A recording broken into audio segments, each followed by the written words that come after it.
ত্রয়োদশ জাতীয় সংসদের নেতা নির্বাচিত হয়েছেন তারেক রহমান। মঙ্গলবার দুপুর 12টার দিকে জাতীয় সংসদ ভবনে সংসদীয় দলের বৈঠকে সর্বসম্মতভাবে বিএনপি চেয়ারম্যান তারেক রহমানকে সংসদের নেতা নির্বাচিত করা হয়েছে। সংসদীয় দলের বৈঠকের পর বিএনপি মহাসচিব মির্জা ফখরুল ইসলাম আলমগীর সাংবাদিকদের একথা জানান।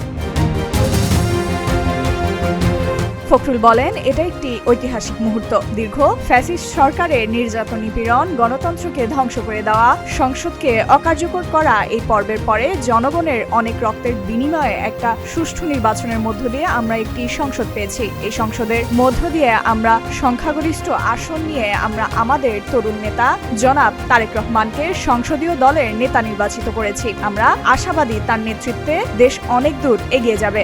সংসদ সদস্য নির্বাচিত হইয়া বিএনপি মহাসচিব আরও বলেন, আজকে আমাদের সর্বপ্রথম এই সংসদীয় দলের সভাতে সিদ্ধান্ত হয়েছে যে বিএনপির সংসদ সদস্য তারা ডিউটি ফ্রি কোনো গাড়ি নেবেন না এবং কোনো প্লটও নেওয়া হবে না সরকারের কাছ থেকে। এই সিদ্ধান্ত আমরা নিয়েছি। এর আগে সকাল 10টায় সংসদ ভবনের শপথ কক্ষে বিএনপির নবনির্বাচিত সাংসদেরা শপথ নেন। শপথ বাক্য পাঠ করার প্রধান নির্বাচন কমিশনার এএমএম নাসির উদ্দিন। গত 12 ফেব্রুয়ারি ত্রয়োদশ জাতীয় সংসদের নির্বাচন অনুষ্ঠিত হয়।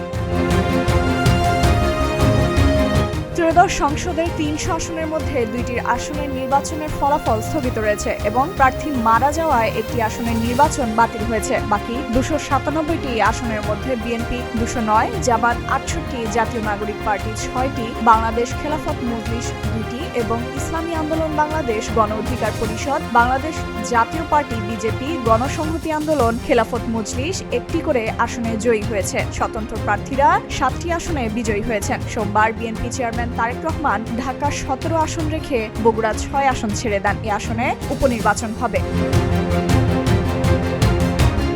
ফাইজা মেহরি, নরিন, প্রতিদিনের বাংলাদেশ।